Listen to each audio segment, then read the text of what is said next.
Get started. All right, well, thanks everyone for joining us today. I'm actually really excited for this Lunch and Learn.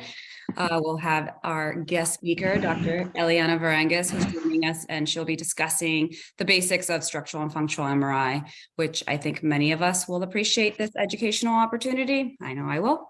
For those of you who don't know her, Dr. Eleanna Varangis recently joined us as an assistant professor in the School of Kinesiology, as well as the Concussion Center faculty council member. She is a cognitive neuroscientist who studies the effects of mild traumatic brain injury on brain and cognitive health across the adult lifespan.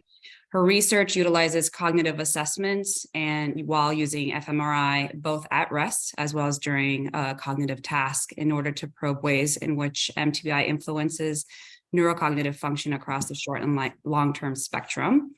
Thank you so much, Dr. Varangis, for joining us today, and the floor is all yours. Awesome. Thanks so much, Jerry. I'm excited to be here and excited to talk a little bit about my favorite tool, which is fMRI. So I'm going to quickly set up the PowerPoint. All right, great. So can everyone see slides okay? I'm hoping they're coming up. Okay, great. So I'm going to try to keep this like relatively informal. So if you have any questions as I'm going, please stop me at any point. I know that things get a little hairy with fMRI and MRI and stuff. So please stop me, raise your hand, whatever, if you have any questions as I'm going. So I always like to start with a disclaimer. I am a cognitive neuroscientist. I am not a physicist. Any discussion of physics is based on my very, very limited understanding of MR physics. It is based on like a grad class where we talked about this for like 1 or 2 classes. So I have re-immersed myself in that every few months just because it completely baffles my mind. And it is just completely magical in my mind. So I try to obviously understand it as best as I can so I can relay it, and hopefully I'm at least relaying my rudimentary understanding. But I am sure that there are people here who know a lot more about MR physics than I do. So my apologies in advance for any inaccurate characterizations that may arise from this talk. I'm also happy, as I said, to field any questions as we go. Like I said, this is going to be fairly informal, so please do let me know if you have any questions. So as a quick overview, I'm first going to go over kind of the basics of MRI and MR technology. I'm going to talk about some common MRI scans, and then I'm going to talk about functional MRI, which is my kind of MR of choice, and a little bit about how we use MR technology to generate an fMRI signal and also be able to analyze that in a meaningful way. And then lastly, I'll talk about kind of my opinion about how I think that this is going to be important in the field of concussion research. So this is going to get real physicsy real fast. So my apologies if I completely lose anyone or myself, honestly. So basically with magnetic resonance imaging, we have different atomic nuclei in our body that can predictably absorb and emit radio frequency when they're placed in the context of a strong magnetic field. So specifically in the case of MRI, we are focusing on the atomic properties of hydrogen atoms. These are atoms that are prevalent in water and fat, and they emit a very specific frequency that can be detected when you place receiver coils very close to the source of that radio frequency. So MRI scans, basically what they're doing is helping us visualize water and fat in an organism or a tissue. Obviously, when I use MRI, I'm using brain MRI, but we can use it to image any tissue in the body. We can do ex vivo imaging. We can do animal imaging with MRI. We can do any kind of imaging. And so with these kind of hydrogen protons, essentially with each water molecule, obviously it's H2O, we know it has 2 hydrogen atoms for each oxygen, or hydrogen for every 1 oxygen. We know that the hydrogen protons spin in a predictable way. They each spin in their own kind of axis. And so when our body is at rest, when we're not in a magnetic field, all of these hydrogen protons are spinning at different axes and in different ways throughout our body. So this is just kind of, they're spinning, they're at rest, they're just doing whatever they want. When we put them in a strong magnetic field, such as the one that we have in an MRI scanner, essentially all we're doing is we're aligning the axes of these protons to the same exact orientation. So we're not moving any of these molecules. Nothing is moving per se. We're just aligning the axis of the rotation of these hydrogen protons in our body. Essentially, this gets kind of hairy, but basically we have some that align up such that the kind of north side of the proton is pointing towards the north side of the magnetic field, and some that align down. And essentially the magnetic signal that we're able to detect is a function of the fact that there are more protons that align in the up direction than in the down direction. And so this is why we're able to kind of utilize this kind of magnetic field to generate a magnetic signal that we can actually detect with some receivers. Critically, as we're kind of imaging these different protons, based on the magnetic field and the strength of the magnetic field itself, the protons are going to spin at different rates. And so what we can do is we can supply a radio frequency pulse at a specific rate such that it only interacts with protons that are spinning at a specific rate and perturbs them in a very predictable way. And so essentially we have these protons that are now all aligned to our gradient in our scanner, and we can send a pulse that hits a specific spinning rate of those protons. And for those protons spinning at that rate, it temporarily kind of knocks them off their axis.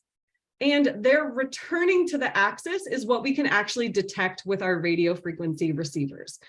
And so essentially what we're doing is we're supplying a pulse that temporarily perturbs just a subset of these protons, and they emit a specific frequency as they return to that kind of normal axis within the scanner. And the radio frequency that they emit when they're returning to that kind of axis orientation is what we're actually picking up with the MRI scanner. And so the next question is obviously, we're just perturbing protons, and somehow that's turning into this beautiful, complex, very detailed image of the brain. How is that the case? And so, like I said, we're applying this kind of second magnetic field with a gradient while the person's in the scanner. And so we have this kind of just stationary magnetic field that the person kind of experiences in the scanner. And what we can do is we can then overlay a graduated magnetic field throughout the kind of scan section of interest. Here, obviously, it shows the whole body. This is not usually the case that you're able to image an entire body at one time, but we can think of this as being essentially the brain that we're seeing. So think about this as being all brain tissue here. And we can apply a gradient over the course of that kind of brain tissue. And we can use that gradient to kind of perturb those hydrogen protons within very, very specific regions based on that kind of very specific radio frequency pulse that only interacts with protons that are spinning at a specific rate based on this kind of graduated magnetic field that the person is experiencing. And so essentially what we're doing is we're taking this kind of gradient of magnetic field, and it's varying the spin rate of those protons over the full MR scan region of interest, field of interest. We're supplying that small radio frequency pulse that only perturbs protons spinning at a pre-specified rate. And then that kind of relaxation back to that normal kind of axis is what we're actually detecting by just those protons that are spinning at that very specific rate. So this is like complete magic to me. It just blows my mind. And essentially what it's doing is we're just picking up on slices of the brain based on knowing the spin rate of protons within different slices based on the application of this gradient field within the scanner. And so we're able to take increasingly small slices of the brain and perturb very, very fine-grained sections and be able to pick up on sections of those kind of protons relaxing back to normal. And that's what we're actually technically imaging. And so thanks to very, very strong scanners, we can actually make these image slices that we're taking really, really, really thin. And so obviously here, this is an entire body. The way that they're making this section look is that it's covering like the person's entire calf. When we're in the brain, we can be taking sections of the brain or slices of the brain as thin as 1 millimeter on kind of a normal standard 3T scanner. or even less on a 7T scanner. So as our scanners get increasingly powerful, we can actually take smaller and smaller slices of the brain and image these smaller and smaller kind of sections as we go.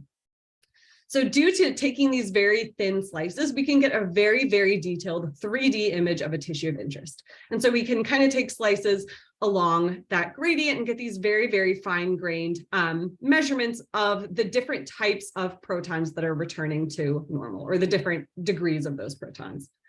And so depending on how we vary these scan parameters, we can make different types of tissue respond differently to our radiofrequency pulse. And so there are two specific parameters that we can use and manipulate to actually change the way that different tissues in our body respond to this radiofrequency pulse to image them better or more clearly. And so by varying these, we can actually change kind of the scan and what the scan is telling us. And so the first one that is kind of a standard in much of kind of research-based imaging is a T1 structural scan. So this is a very common type of structural scan. It is collected with a very short TR and TE. And because of this short TR and TE, we get a very high signal for fat. So this includes things like bone marrow and myelin, because fat very quickly realigns with that kind of normal gradient. And we get a low signal for water and bone and air, because water takes a little bit longer to realign to the gradient with this TR and TE combination. And so as you can see in this image of the brain, we see that areas of the brain that are associated with a lot of myelin density or a lot of kind of white matter typically appear quite white within the brain because they have a really high signal. The same goes for bone marrow. So you can see in the skull, you see a very, very bright signal because it's very dense with fat. And then things like air pockets within the brain, cavities, ventricles that contain fluid. Obviously, these have very, very low signals. And so these typically appear quite dark within the brain. And so this gives you, the nice thing about this is that it gives you a nice image of white matter structures within the brain. So if you're specifically interested in white matter structure or the amount of white matter or the amount of gray matter, because we do see that there's a nice contrast between kind of where the white matter ends and where the gray matter begins here. This is a great scan to be able to get a sense of all that. And it's very useful to be able to see that. The next type of kind of common scan that we see in both research and I think clinical applications is a T2 weighted structural scan. And this is another very common scan, but they're collected with a long TR and TE. And so essentially it's almost like a reverse image of that T1 scan. And so here we get a really low signal for fat, including things like bone marrow. And this is because with this short or with this long TR and TE, fat is taking longer to realign with that normal gradient in the scanner. And we get a relatively high signal for water because water really quickly realigns. And so here you can see that all of these kind of fluid-filled spaces that had appeared quite dark in the previous image now appear quite bright. And so we can see that those are very, very apparent within the skull and within the brain. And we also see that there is a relatively low signal for things like fat. So this white matter and myelin that was really, really bright in the previous image is now quite dark. But we get less of that contrast between the white matter and the gray matter as we saw in the previous image. So essentially, this is just a different way of imaging the same types of structures. And based on varying the TR and TE, so short or long, you can get essentially a different contrast between fluid or fat or all the different tissues that one might encounter within the brain that might be important to be able to image. And so one thing that I always tend to kind of throw into these talks about MRI is obviously MRI is a wonderful tool. It is a beautiful tool, but I don't think it's always the most appropriate tool in every single context. And so I always like to contrast anything that I am kind of making almost like a sales pitch for against other things that can essentially do the same type of thing. And so one other type of imaging modality that we know can also image the brain and brain tissue is a CT scan. And so I like to kind of pit these against each other and just talk about different ways in which one might be more or less beneficial than the other. And so for structural MRI, the pros are that there's no radiation exposure. Obviously, you're just inside a very large magnet. There's no radiation whatsoever. You get very high image resolution, so we can get very, very thin slices of the brain. So you're able to image very detailed structures with a lot of information. And you can also get many different views. So we can look at the brain kind of from like the top down, essentially. We can look at the brain from the front back, and we can image the brain from side to side. So we can get really nice fine-grained images of the brain from every single angle. And we get this kind of basically a 3D structural model of the brain. It's also really, really good for imaging soft tissues. So because it's relying on these kind of hydrogen atom densities in different types of tissues, it's very good at imaging things like fat, and that we know is very present in soft tissues within the body. So it's a very, very useful tool for that. The cons are it takes a long time to acquire these images. So for a classic T1 or T2 scan, these are typically between like 5 and 8 minutes to take a full T1 or T2 scan. Obviously, this is something that is a little bit challenging if you have a patient or a participant who's more prone to movement within the scanner. So especially for things like kids or older adults, it can be a little hard to acquire really detailed images and really nice scans because there tends to be a lot more movement in those populations. So it does take a lot longer to acquire. Patients also cannot have any kind of ferromagnetic items in their body. So any kinds of pacemakers, DBS, shrapnel from military exposure, any kind of metal that could be in their body, we do not want them in the scanner, especially if these metal fragments could be close to their head or neck or spine. We know that they can move when they're in the scanner, and that's a little bit terrifying. We have had people say, you know, oh, I think I'm fine, I don't have any shrapnel, and then they start to feel shrapnel moving when they get closer to the bore, and that's a little bit terrifying. And so we don't want to put anyone in the scanner if they have any kind of potentially ferromagnetic items in their body. It's also, like I said, it's quite sensitive to motion because we do have these kind of long acquisition times. Any kind of motion can blur the image or result in poor quality images. With CT scans, we have really, really fast image acquisition. I think this is on the order of like a couple minutes typically. Anyone can get in regardless of if they have ferromagnetic items in their body. This is especially helpful if someone's unconscious or unable to adequately tell you whether or not they likely have ferromagnetic items in their body. And because it's such a fast image acquisition, it's much less susceptible to motion than fMRI is. The cons are that you do get radiation exposure in a CT scan. It's essentially a type of X-ray, and there's relatively low image resolution, and you're limited in the views that you can take of the body. And so essentially when you're acquiring a CT scan, you're taking like diagonal slices of the brain in only one orientation. And so you're very limited in the way in which you can actually image brain tissue because of that kind of limitation in the scan. And so I'll kind of show two examples. So we have here a kind of classic T1 weighted structural scan pitted against a CT scan. And obviously you can see there's much lower image resolution in the CT scan. The contrasting is different as well. You can't see as much of that differentiation between gray and white matter in the brain. And you're limited in the views. Obviously with the T1 scan, we can see it from the side, we can see it from the back, and we can see it from above. Whereas with the CT scan, you're limited in only being able to see it essentially from above. So that's kind of structural MR.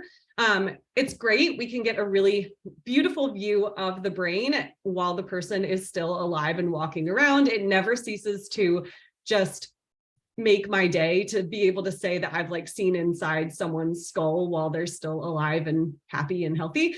And I just think that that is like one of the coolest things. So I always geek out over MRI scans. I love it. And so now kind of one of the cool things about structural MR is based on the properties that we've identified that can image brain tissue and be able to see kind of structural features within brain tissue. We can actually use those exact same properties of brain tissue and the magnetic properties of blood and hydrogen to be able to image brain function.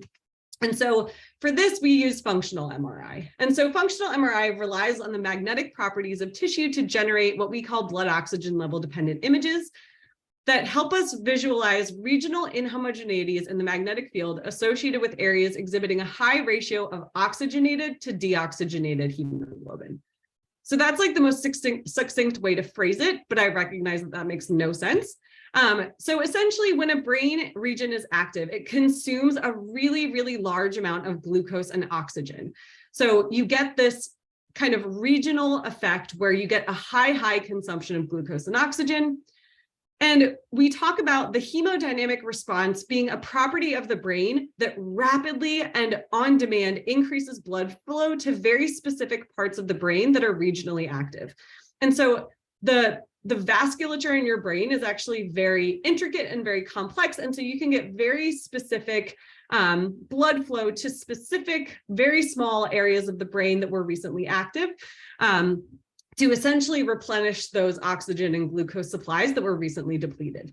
And so this response takes about 6 seconds. So once you get this kind of depletion of glucose and oxygen, you get this kind of hemodynamic response that evolves over 6 seconds. So it begins pretty close to when the depletion happens, and then you get kind of an amping up such that the peak of this kind of blood flow response happens around 6 seconds after this consumption of glucose and oxygen. And so because you get this big influx, so essentially your body's like, okay, we got to flood some blood to this part of the brain to replenish glucose and oxygen. It kind of gets a little bit dramatic and oversupplies. And so you get this big imbalance in those regions of oxygenated to deoxygenated hemoglobin. And so this ratio where you get this high level of oxygenated hemoglobin to deoxygenated hemoglobin results in a kind of a magnetic field irregularity. And the bold signal that we capture in functional MRI is actually capitalizing upon the fact that you get this like just magnetic irregularity that's a function of this influx of oxygenated hemoglobin relative to the amount of deoxygenated hemoglobin in that area. And so, like I said, we get this kind of nice hemodynamic response function where after you present a stimulus or after a specific activity happens in the brain, you get this initial dip in kind of the glucose and oxygen as your brain's kind of consuming it, followed by this big peak in blood flow to that part of the brain. And then we see it kind of tapering off and returning to normal levels. It goes a little bit kind of under its baseline right after this peak happens, but then it kind of returns back to that kind of baseline amount of kind of this ratio of oxygenated to deoxygenated hemoglobin. And so bold imaging in and of itself uses this kind of T2 type weighted imaging to generate its signal. And so we call it T2 star weighted imaging, because it uses the long TR and TE of traditional T2 weighted imaging, but it's collecting this on a much different time scale than a standard T2 scan. And so fMRI images, because we're using this long TR and the long TE, they actually take a pretty long time to acquire each slice. And so typically when we're acquiring a full brain image with this kind of bold imaging sequence, it takes about 2 to 3 seconds for us to get a full brain image during this time.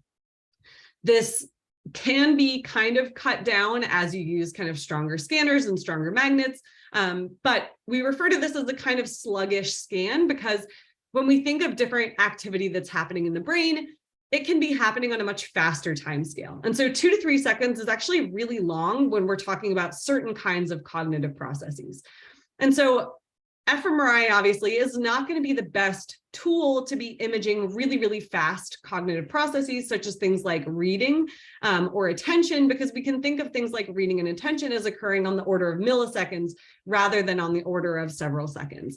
And so when we're using functional MRI, a lot of times we're using it for more tasks of memory or more decision-making type tasks that might require kind of more longer term cognitive involvement rather than these kind of short bursts of cognitive stimulation. And so just like with kind of comparing structural MR to CT, with fMRI, I like to compare it to EEG. And so EEG is another way to kind of sort of image brain function or get a sense of brain function. when compared to fMRI, the pros of fMRI are that we can detect bold signal in deep brain structures. So since we're getting a full image of the entire brain each time we collect an image, we can actually get information from pretty deep brain structures like the hippocampus, for example. We also get pretty good spatial resolution. So when we get information about regional inhomogeneities in that magnetic signal, we can get pretty specified information about where that's occurring within the brain. But the cons are that we have pretty slow image acquisition. It's on the order of 2 to 3 seconds typically. This is also an indirect measurement of neuronal activity. So neuronal activity we know is an electrical impulse, but we're measuring this imbalance in oxygenated to deoxygenated hemoglobin. So it's kind of a product of neural activity. It's an indication that activity just happened, but it's not a direct measurement of that activity itself. It's also really expensive, obviously, to do an fMRI study. Typically, it's like about $600 to $1,000 an hour to run an MRI scan. And so if you're running functional imaging, a lot of these tasks are like 20 minutes. So if you have, 20 minutes of that scan time is, hundreds of dollars typically. So it's not cheap. It's also not portable. Every time we're running an MRI scan, it's in a heavily shielded room because obviously you have this incredibly strong magnet. You hear horror stories of people bringing magnetic things into the room accidentally and them like flying into the scanner bore. So it's a very heavily shielded room that are typically obviously only in things like hospitals or fMRI centers. You do hear about there are things like MRI trailers where you can actually bring an MRI to someone, but obviously that's like semi-portable. They do things like when they're doing studies on prisoners, they can bring an MRI scanner in a trailer to a prison and then bring people out to it. But this is not something that you can do like anywhere with anyone. It's a very specific environment that you're in. With EEG, the pro is that you get really, really fast data acquisition. You can be collecting online measurement where you're collecting it on the order of milliseconds rather than seconds. You can also actually measure the electrical activity of neurons. So essentially what an EEG is doing is it's placing electrical sensors at the scalp, which are picking up on literal electrical activity inside of your skull. And so this is actually picking up on the electrical activity that is a product of neurons firing. And so this is pretty cool because you're actually looking at neuronal activity here. It's also very cheap to implement and acquire. I mean, cheap in relative terms, it's not the cheapest thing, but for a few $1,000s, you can get an EEG cap and you're up and running, which is pretty cool. It's also semi-portable, so you can bring these to different environments. There are a lot of different environmental things that can influence the kind of how clean an EEG signal is. Like, for example, if you have a lot of noise in your environment, it's going to affect your EEG measurements. If you have a lot of visual stimulation, it's going to affect it. But pretty much anywhere where you can have a dark room, you can have someone doing an EEG pretty well. So this could be something that you could have kind of in like standard medical type facilities. You don't need any kind of magnetic shielding. It's semi-portable in a lot of ways. The cons with the EEG are that you can only detect activity from the cortex. So since your sensors are being placed on the scalp, you can only actually pick up on electrical activity that's happening pretty close to where the scalp is. We're not talking about very deep measurement. It's typically very superficial cortical activity that we're picking up on. Because of this, there's also very low spatial resolution. So I'll show you kind of a picture on the next slide. But basically, you're putting different electrodes on the scalp. And so with each electrode, you know roughly what parts of the brain it's kind of picking up on. But it's all inference because we don't know exactly where this electrical activity is coming from. We just know it's in this rough approximate area.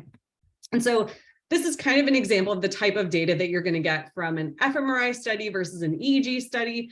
In an fMRI study, you're going to get pretty regionally specific localized information about these kind of changes in blood flow in response to neural activity. Whereas in EEG, we're going to have these electrodes on the scalp picking up on electrical activity in the cortex. And it's going to be read in, like I said, on a millisecond by millisecond basis, such that we can actually look at electrical activity occurring over the time scale of interest on a very, very fine-grained temporal resolution here. So I think with EEG and fMRI, the biggest balance is fMRI is great for very specific regional specificity, whereas EEG tends to be better for things that are much more temporally specific. So like I said, language tasks, most language researchers utilize EEG because online processing in language is much more important than kind of longer timescale processing within language. So we can do a lot with fMRI. The classic thing that I think of when I think of fMRI is a task-based fMRI. So this is where someone is in the scanner doing a task while we're acquiring images of their brain. This can be used for studies exploring regional activation changes, so which parts of the brain you use for different parts of a task, or it can also be used for things like functional connectivity, where we're looking at communication between different brain regions while someone's doing a task. We can also do what's called resting state fMRI. And so with resting state, a participant lays awake in the scanner during image acquisition, and it's typically on the matter of 5 to 15 minutes. On the order of 5 to 15 minutes. And essentially you tell them to just lay in the scanner. Typically you say, it's either you tell them to keep their eyes open or eyes closed. If they have their eyes open, sometimes they're looking at just like a plus sign on a screen and you're just saying like, generally look at this. And you typically tell them to just let their mind wander. Don't focus on like doing math problems the entire time, preferably, because that's a very specific type of rest. And so essentially they're just lying awake in there, letting their mind wander. And this is really kind of interesting and helpful because it allows us to get a sense of how the brain kind of naturally connects itself when we're just at rest. And so basically we're looking at different brain regions and how they may communicate or work in sync with other brain regions over this period of time. And so typically here, we're not interested in changes in activity or differences in activity. We're just interested in over the course of this image acquisition, so between 5 and 15 minutes, generally speaking, how is our brain organized? What regions tend to work in sync with one another, which tend to work kind of in opposition to one another potentially, and how, generally speaking, how does our brain kind of organize itself into different patterns of regions that work essentially synchronously. And so the kind of easiest and most classical analysis of fMRI data is this basic kind of task-based regional activation analysis. And so when participants are doing a task, we might expect to see regional changes in brain activity that are linked to a particular stimulus or event that we're supplying them. So we can model tasks as being comprised of specific events. This is called an event-related design, or as being comprised of a set of blocks of sustained cognitive processes. This is called a block design. And so essentially we can either engineer our tasks such that we're looking at individual instances of specific stimuli or cognitive processes, or as just kind of large blocks of time where they're engaged in specific kinds of cognitive processes. And so when we're processing our fMRI images and we're using this kind of regional activity-based approach, we're essentially just using subtraction to identify differences in regional activity as a function of the task itself. And so as kind of an example of how this design looks, in a traditional block design, you're going to have different stimuli being presented sequentially, typically over the same kind of time scale. So you have them maybe every 5 seconds or something, someone's seeing a new image or a new pair of words to remember or something. And our hemodynamic response is going to follow, obviously, about 6 seconds after each image appears. And we're able to kind of sum up these hemodynamic responses to represent like the overall brain response to this cognitive event that they're experiencing during each of these blocks. We can then use subtraction across the whole brain to see, generally speaking, what regions do people use more in certain conditions of this blocked task relative to others. With an event-related design, rather than having these kind of blocks that are nice and even across the task, we instead have individual events that are spread out over the course of the task and that are randomly assigned to different intervals of kind of rest or just kind of what we call fixation or just just sitting there basically in between the different events that we're modeling, such that we can kind of infer a hemodynamic response for each event based on the fact that we're randomly, randomly assigning the different intervals between these different events happening. And so you'll see sometimes we have event B with a long delay after it before the next event. So we can get a very good model of that kind of hemodynamic response to that B event. And sometimes we have it with a relatively short interval to the next stimulus. And so this might be a case where we're going to have to infer more about that hemodynamic response because it's coming up so close on the next stimulus. And so based on this kind of interleaving of the different events that we have, we can get this kind of overall hemodynamic response. And from that, we can infer information about each stimulus's specific hemodynamic response. We can then group these stimuli together based on what type of stimulus it was. So here we have A, B, and C. So we can group them together based on that. And similarly, we can do the subtraction technique of essentially across the whole brain, seeing which regions of the brain tended to be more active in one condition relative to the others. So this is kind of the very traditional standard way of analyzing fMRI data. It's always obviously in the context of a task because we're contrasting different task conditions. You'll also notice in most fMRI studies when they present an activation-based image, typically it's not that these are the only regions the participant's using for the task. It's just that these are the regions that are more active in one condition than in another condition. Or in most tasks, you also have like a control condition of just either fixation or like random things that you don't think of as being involved in the cognitive process of interest that you subtract out from these kind of task-based conditions.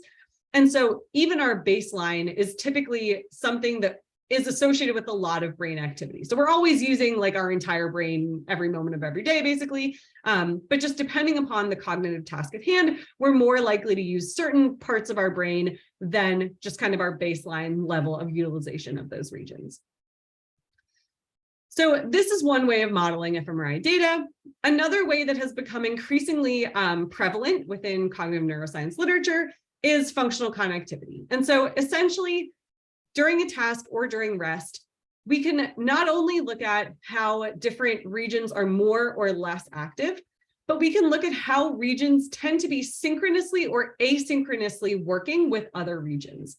And so in resting state, we're essentially seeing how different bold signals in different regions of the brain may be positively or negatively correlated over time. And we can then group those regions together such that we can see kind of which regions tend to work together and which tend to be associated with different processes or networks.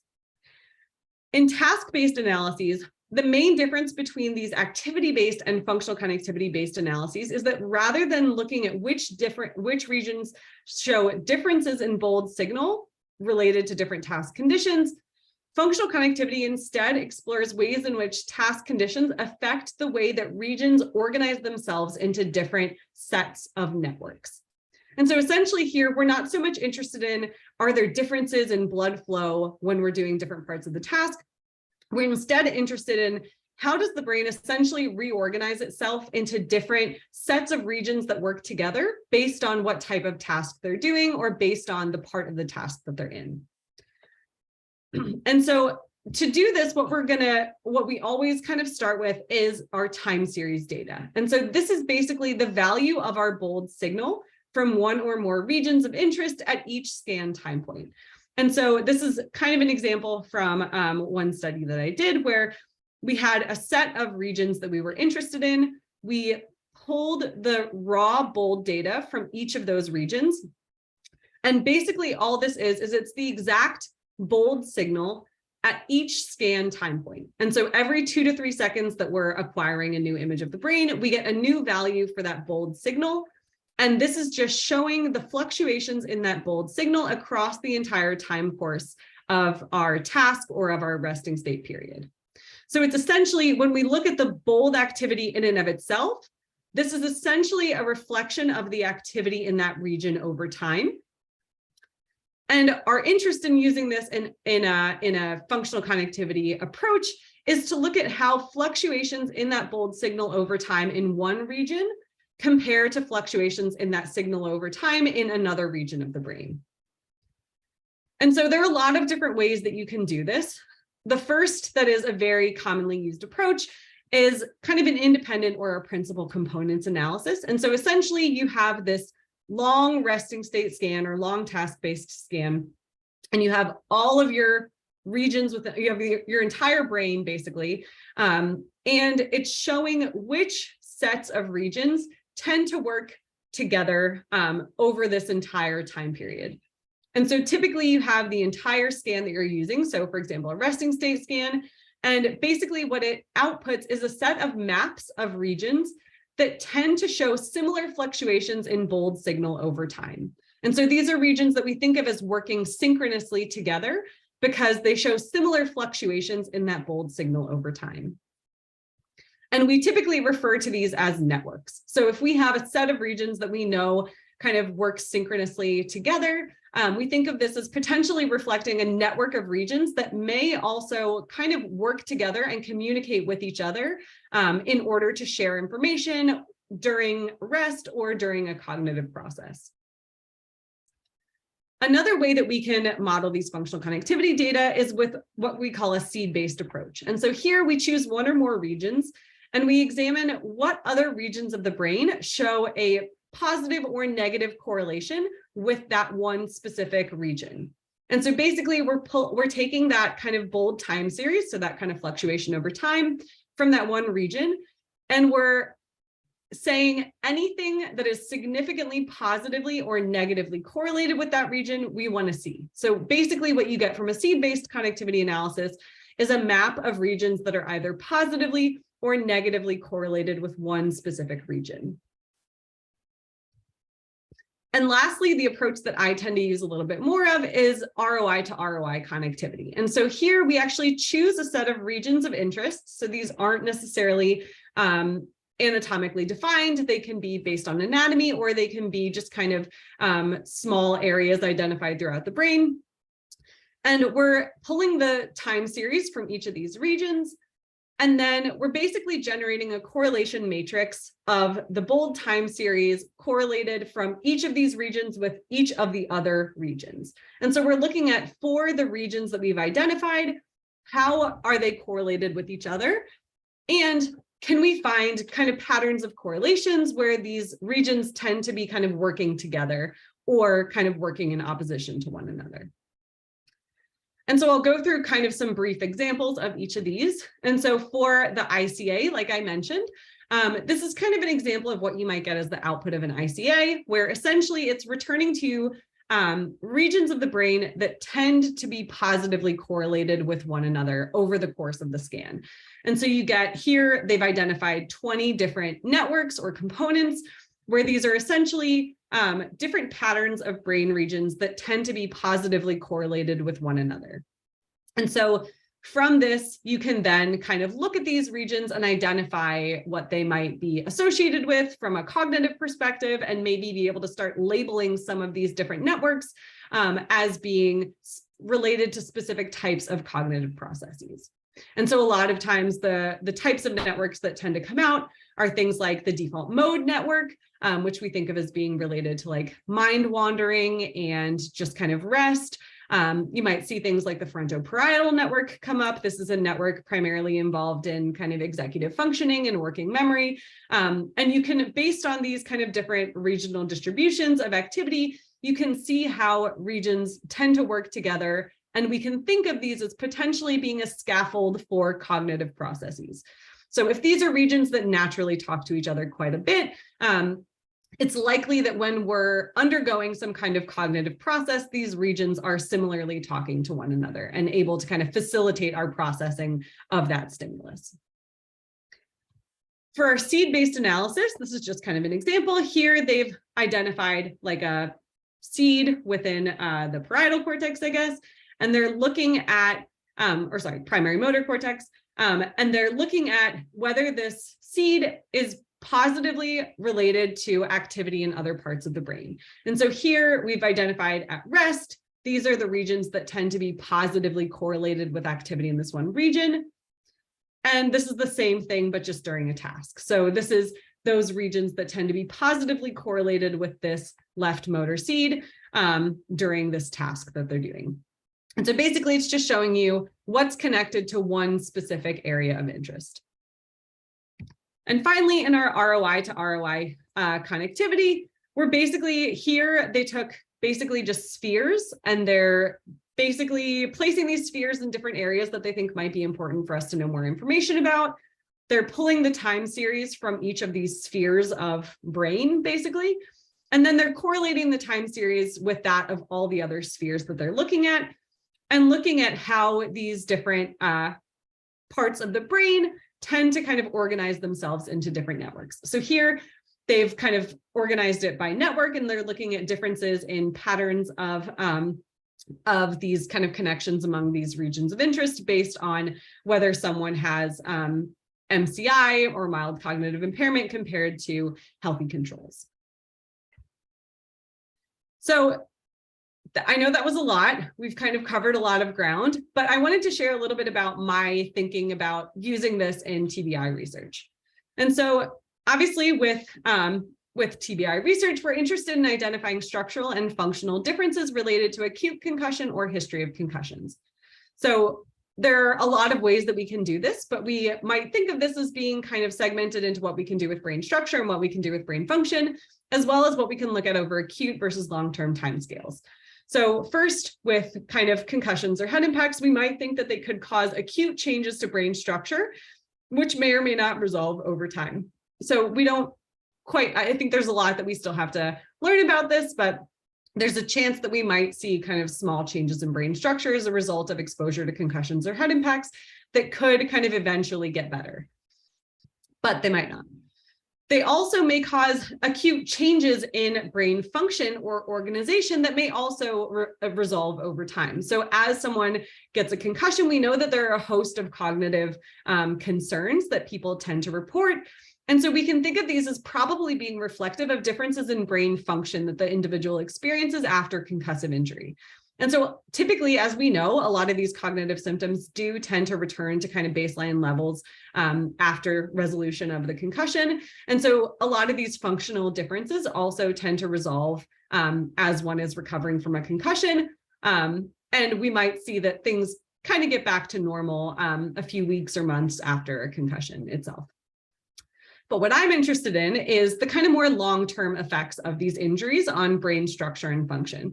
And so in the context of aging, we know that a lot about the brain changes. We know that there are specific patterns of atrophy associated with healthy versus unhealthy or pathological aging. And we also know that brain function changes in order to kind of reflect a lot of the cognitive changes that we see as we age. And so we see specific patterns of utilizing different regions of the brain that are different in older adults than they are in younger adults. When we add concussions into the mix, I think that that's adding another factor to our study of brain aging that's going to really affect potentially the structure of the brain and also the way in which people utilize different regions of their brain when they're performing a cognitive task or even at rest.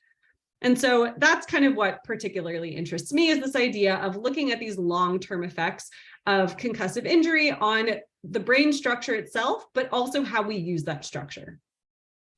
There are also a lot of different MRI scans that I have not gone over today. There are tons of different scans that people can run.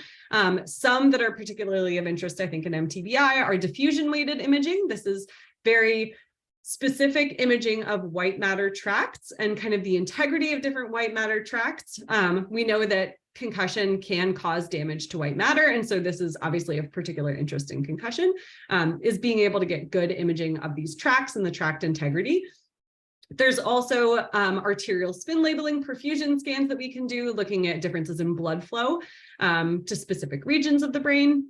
There's also, and Steve kind of brought this up to me, and I've since gone down a rabbit hole looking at it, but there's magnetic resonance elastography, which actually measures the elasticity of different tissues within the brain, which is a really fascinating, relatively new imaging technique. I think in the past it had been a lot used in different tissues, non-brain tissues or in animal tissues. But now I think they're figuring out how to use it to measure brain elasticity, which is very, very cool. And obviously highly relevant to concussion.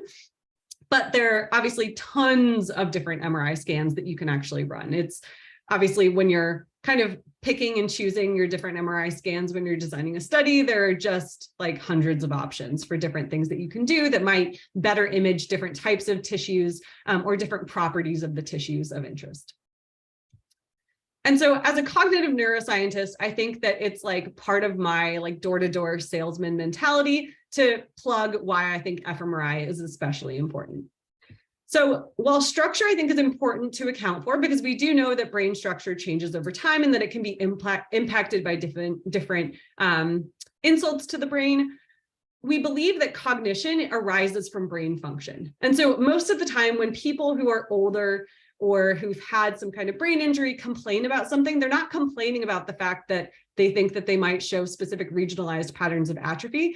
They're complaining because they can't remember something, or they're complaining because they feel like they can't focus while they're driving. There are specific cognitive complaints that they are bringing to us, and it's the cognitive concern that we have to use as kind of our benchmark for then exploring what's going on with the brain.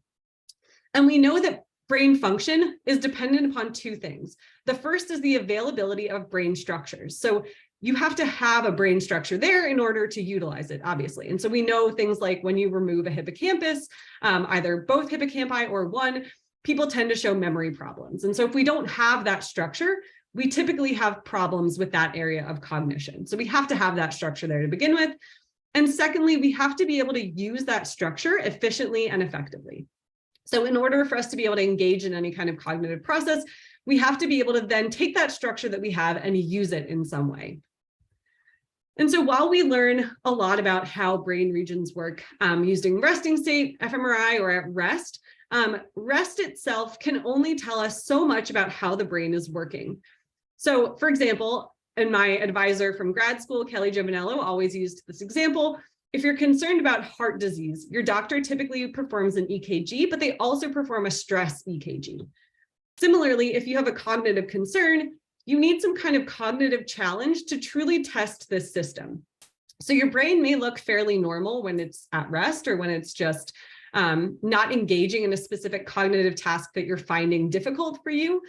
But maybe when we stress the system with a cognitive challenge that kind of plays into something that you're struggling with, that's when we're really going to potentially see important differences in regional activity or brain organization that might reveal ways in which the individual is using different strategies, or ways in which the individual is experiencing greater difficulty or having to kind of work harder to perform that specific task. So importantly, the way that people differ in terms of their regional recruitment during a task can tell us a lot about what they might be struggling with, or how we might be able to kind of make something better for them to be able to do. And so I think fMRI is a really important tool and a really interesting tool to be able to kind of get a very good sense of how a system works, not only at rest, but also under some kind of challenge or stress. So that's all I have. Thank you for your attention. I realize we only have like 5 minutes left. So if you have any questions, I'm happy to answer any questions to the best of my abilities. Or if you have any concerns with how I talked about physics, please do voice them now.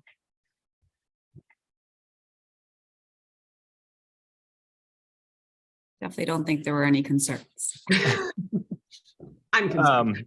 Yeah, you have more physics knowledge than I do, so I just trust you're right. So I'm a little curious, you didn't so much talk about PET, but I think there's a lot of interest around PET and particularly around CTE, amyloid, and tau. Could you, as best you know, like give a quick synopsis of where that stands in the field and ability to use PET for, I mean, Alzheimer's, any tauopathy, Alzheimer's, CTE, whatever? Yeah, so I think PET is really, really interesting to me. I think it's a really challenging modality because when you're acquiring the PET image in and of itself has no regional information. It's literally, so you inject someone with a radio tracer, basically. Typically they do a CT scan and then they stick someone in a PET scanner. And so basically you get this like cloud image where it's like this like very, very high concentration of signal from the radio tracer in the center, and then it tapers out towards the periphery of the image. And you then have to overlay that over a brain image to be able to get any kind of regional information about regional specificity. And so regionally speaking, it's not super great. We do have, based on like with Alzheimer's disease, I think we have a very good sense of autopsy data of where these different proteins should be aggregating. And so based on that, we can kind of interpret the PET scan with a good degree of I guess, like autopsy certainty of where things should be and how things should look. But it's still very challenging. So I think PET is a very interesting technique in and of itself, but it's mired with a lot of challenging analytic questions. The next part is the radio tracers themselves are hugely complicated and also very, very unspecific. And so with amyloid, we have pretty good tracers. We have pretty good amyloid PET and a pretty good understanding of how it's looking and where it should be and how it's metabolizing. When it comes to tau PET, there's actually huge issues with tau PET. And every single time a new radio tracer comes out, like 6 months later, they say that doesn't really work. It's like only binding to astrocytes, or it's only binding to glia, or it's only binding to the specific type of tau versus another type of tau. And so I know when I was working on a K99 application, I was like all in on this one type of tau PET. I was like, this is going to be great. And then the reviewer was like, oh, I actually saw at a poster at the amyloid conference recently that tau PET doesn't actually pick up on the tau that we might think of as being involved in CTE. So it's a very insular field as well. And so I think there's a lot of issues, I think, with tau PET in and of itself. So I think amyloid PET right now, I think, is a pretty good bet. Tau PET, I think we still have a lot that we have to learn about that, and a lot of kind of characterization that we have to have in order to say that it's anything useful. I think the closest we have to like a good PET is glucose PET. I think FDG PET is pretty good in terms of being able to image things like neurodegeneration and get a sense of where neuropathology might be based on where we can metabolize glucose. So we know that damage to different parts of the brain impairs glucose metabolism. And so we can kind of infer regional patterns of atrophy or neuropathology based on glucose levels. Obviously, this is still an indirect measurement, so it's not great. But I think it could be a better bet. I know the biggest issue with PET in general is just getting people to consent to it. You are being injected with a radio tracer. It's a long time period too. Like a lot of these studies, you're having to get an injection 90 to 120 minutes before you can actually get in the scanner. A lot of times you're hooked up to an IV. So it's not a very comfortable procedure. There is radioactivity being kind of implied into or infused into the body.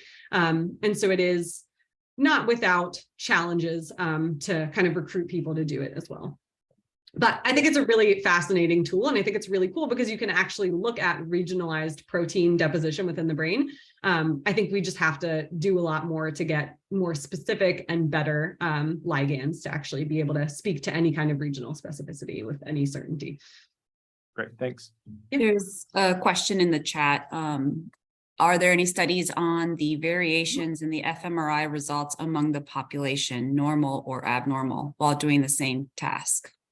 Yeah, so I think there are. I know especially in kind of healthy populations, I feel like fMRI is very widely used. And I know in like healthy aging, we see a lot of fMRI, and in obviously younger adults, we see a lot of fMRI studies.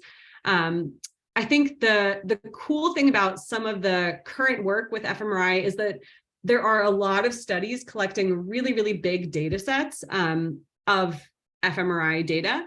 And they are starting to be able to explore kind of individual differences in fMRI regional activation, which I think is really important, obviously, for us to be able to get a sense of how people use their brains differently and what might make people more or less likely to show different patterns of regional activation. I know, for example, the lab that I just came from has a quite large MRI database where we have, I think, around 400 people across the lifespan who have completed 12 different tasks in the MRI scanner. And we've actually started to look at ways in which people utilize brain regions differently that might promote different cognitive processes versus kind of detract from them. And that's across different ages. And so one kind of theory that my postdoc advisor had is that there are different experiences that we might have across our lifespan that might make us more or less likely to show cognitive change in the context of aging. And so a lot of what he has done has been to look at specifically among people doing different types of tasks, what sets of regions tend to generally be associated with better performance on tasks, and that are also present in people who have more of these kind of accrued exposures to cognitively engaging activities or physical activity or things like that. And so he's been able to find things like patterns of regions that are more likely to be expressed functionally by people with, for example, higher levels of education or physical activity or social engagement, and that also aid them in task performance. I don't know if that directly gets at your question, so feel free to interrupt me if I've gone on a rabbit hole and it's not helpful. Yeah, absolutely. You answered my question. I'm injured biomechanics, and we build a 3D biomechanics models to predict brain injury. So I'm thinking if the variations are reasonable, maybe there's an opportunity to actually link the 3D human body models with the strain stress prediction in the impact. And then we can probably, through the strain stress distribution and then map to the functional MRI, we can probably tell, hey, in this impact, this kind of a cognitive task may actually be affected and things like that. I think that would be fascinating to have something like that. Yeah, that's really, really cool. I think it's really interesting to me to see the ways in which people are using different modalities or just other inspiration to be able to then guide fMRI research. I think that is becoming increasingly prevalent. I think a lot of people are currently using things like white matter imaging to guide fMRI connectivity analyses. And so looking at things that we think of as being structurally connected and using that to guide what we think of as being functionally connected. And so I think there's so many different ways that we can look at kind of cross modality or cross just kind of disciplinary ways of using other techniques or information to guide the way that we approach functional analyses. I think that's Thank great. you. I probably will have more questions. I will send the email to you. Thank you. Yes, absolutely. I'm happy to talk. And just in the interest of time, if anybody has a quick question, shoot it out. Otherwise, I want to thank Dr. Varangis for joining us and giving this very educational, very helpful topic. I also want to thank everyone else for joining us today for another great lunch and learn. Since you're all our Concussion Center members, I also wanted to invite you to join us on Thursday, March 2nd. Our senior faculty candidate, Dr. Lynn Nelson, will give her research talk as part of the interview process. It will be in person and also on Zoom between 4 and 5 p.m. And on Thursday, April 13th at 4 p.m., we'll be hosting our next speaker series with Dr. Ruben Echemendia, who will present the process and science underlying the new SCAT6 tools. We'll send out the newsletter and the invite will be there. So please join us for that. Thanks again, Dr. Varangis. Thanks so much, Jay. Take care, everyone.